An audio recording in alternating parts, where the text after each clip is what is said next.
नमस्कार, मैं हूं आपके साथ शाया परवीन। आइए चलिए देश दुनिया की 25 बड़ी खबरों से आपको रूबरू कराते हैं। खबरों के दौरान हम आपसे एक सवाल पूछेंगे जिसका सही जवाब देने वाले को जनता की आवाज न्यूज चैनल की तरफ से एक गिफ्ट हैम्पर मिलेगा। लेकिन उससे पहले आइए जानते हैं आज का इतिहास।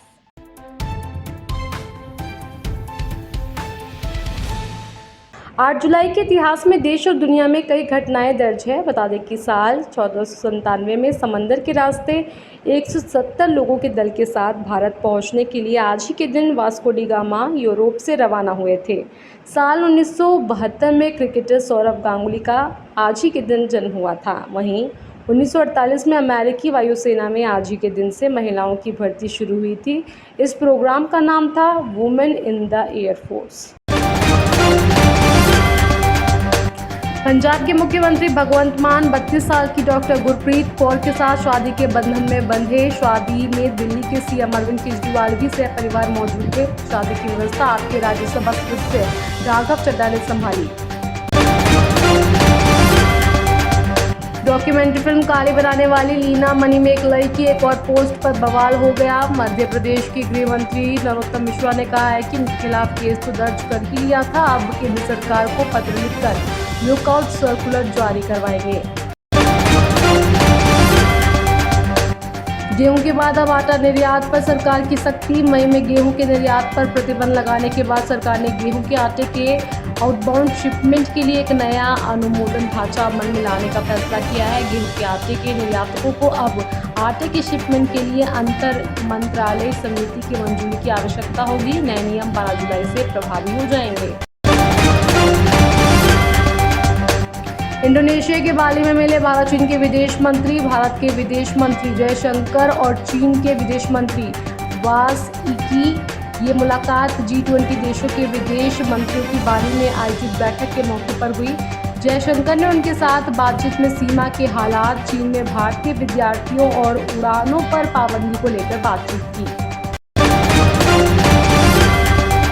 शिवसेना प्रमुख उद्धव ठाकरे का साथ छोड़ने की तैयारी में अब 12 सांसद। शिवसेना के पूर्व मंत्री गुलाबराव पाटिल ने किया दावा। शिंदे गुट की असली शिवसेना और शिंदे गुट शिवसेना के सम्मान को फिर से बहाल करेगा। इससे उद्धव की मुश्किलें बढ़ती नजर आ रही। कयास लगाए जा रहे हैं कि क्या महाराष्ट्र की सियासत में एक बार फिर उबाल आ सकता है।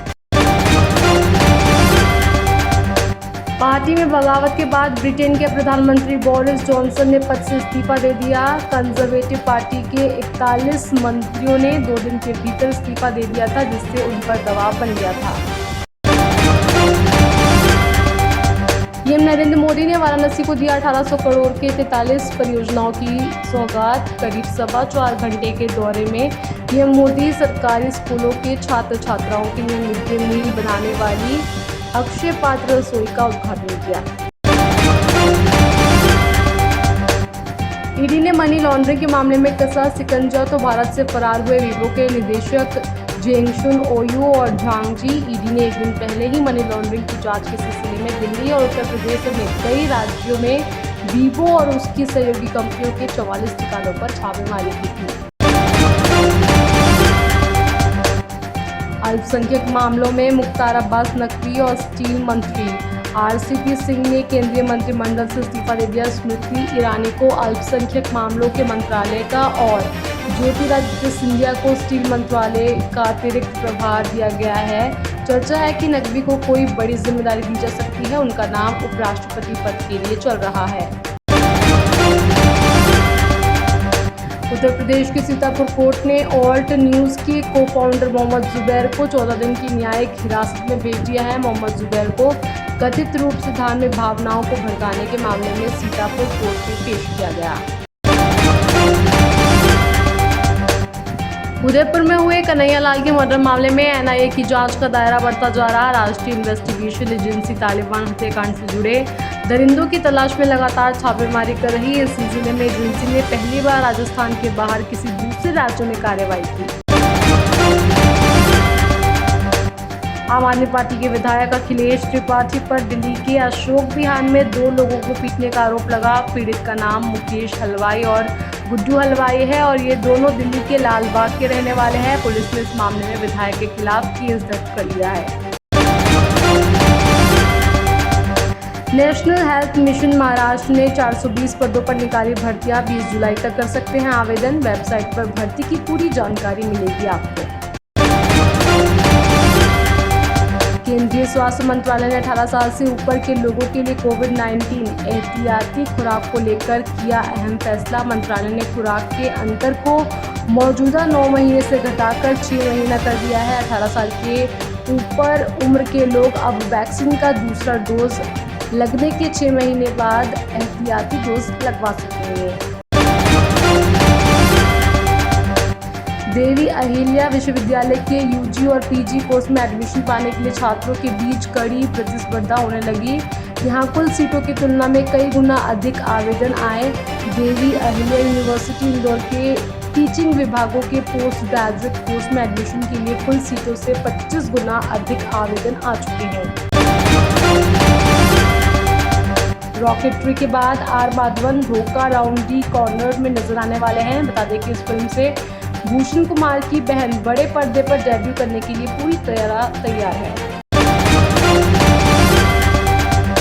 बॉलीवुड अभिनेता सलमान खान एक बार फिर दबंग फ्रेंचाइजी के साथ वापसी करने के लिए तैयार है। रिपोर्ट के मुताबिक दबंग 4 पर काम शुरू हो चुका है और बॉलीवुड के मशहूर डायरेक्टर तिग्मांशु धूलिया काफी दिनों से फिल्म की स्क्रिप्ट पर काम कर रहे हैं।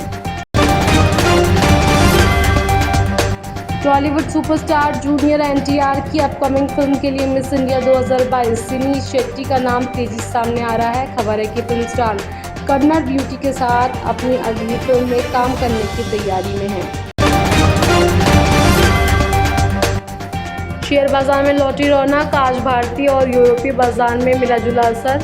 बुधवार को सेंसेक्स 616 अंकों की बढ़त के साथ बंद हुआ था। वहीं निफ्टी ने भी 178 अंकों का उछाल किया। मध्य भारत में सक्रिय हुआ मानसून। दिल्ली, एमपी और राजस्थान, मध्य प्रदेश, विदर्भ, छत्तीसगढ़ में बारिश की संभावना। मौसम विभाग के मुताबिक अगले 5 दिनों के दौरान मध्य भारत, पश्चिम तट और उत्तर पश्चिम भारत में सक्रिय मानसून की स्थिति बनी रहेगी। पावर ग्रिड रिश्वत मामले में एग्जीक्यूटिव वीपी देशराज पाठक और असिस्टेंट वीपी आरएन सिंह सहित टाटा पावर के 5 अधिकारियों को गिरफ्तार किया गया। इसके अलावा power grid corporation of India के ईडी एस झा की भी गिरफ्तारी हुई। वित्त मंत्री निर्मला सीतारमण सरकारी बैंकों के प्रमुखों के साथ बैठक करेगी। इस मीटिंग में विभिन्न फाइनेंशियल स्कीम की प्रोग्रेस का रिव्यू किया जाएगा।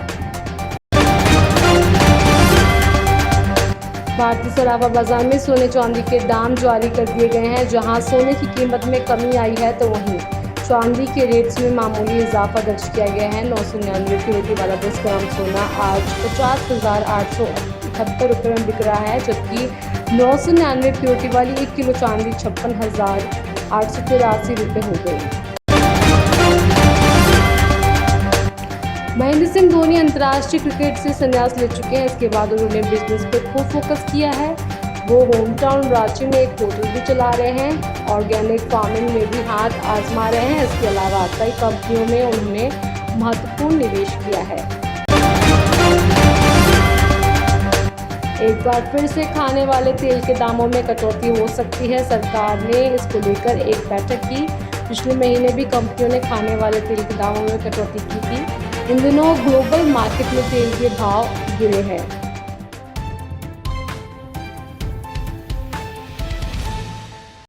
हमारा आज का सवाल है, राज्यसभा के सदस्यों का कार्यकाल कितना होता है? फिलहाल आज की 25 बड़ी खबरों में इतना ही। बाकी खबरों के लिए देखते रहिए जनता की आवाज। नमस्कार।